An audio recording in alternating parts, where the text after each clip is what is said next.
sebesar apapun dosamu, rahmatku lebih besar. Sebesar apapun kesalahanmu, ampunanku juga akan lebih besar. Adilnya letak makna dan cukup luas makna. Adil dalam ekonomi mudah makna haji. Harus buat keadilan 50-50. Adil dalam beragama apa? Harus adil. Baik ibadah ju hana minta kerja. Baik minta kerja ju hana ibadah.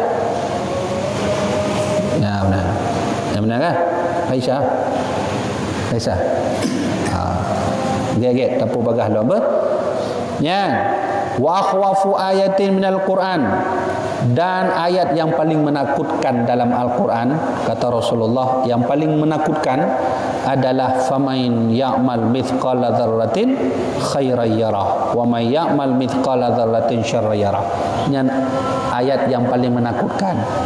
Pakon menan karena pu yang terpubut dosa walaupun bacut, Allah memantaunya, Allah melihatnya. Yang kan yori, tapi yang lagi-lagi tetap hana yo cik. Dia biasa tu. Nah, lanjutlah karena Aisyah.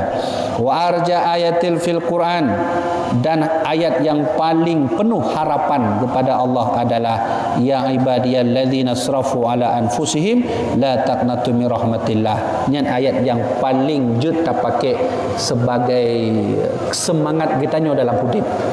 Kiban arti ya ayyuhalladzi ya ibadiyalladzina asrafu, wahai hamba-hamba nun yang ka berlebihan atau hudron-dron dan mandum, la taqnatu min rahmatillah, janganlah kamu berputus asa dengan rahmat Allah, sesungguhnya Allah mengampuni dosa semuanya.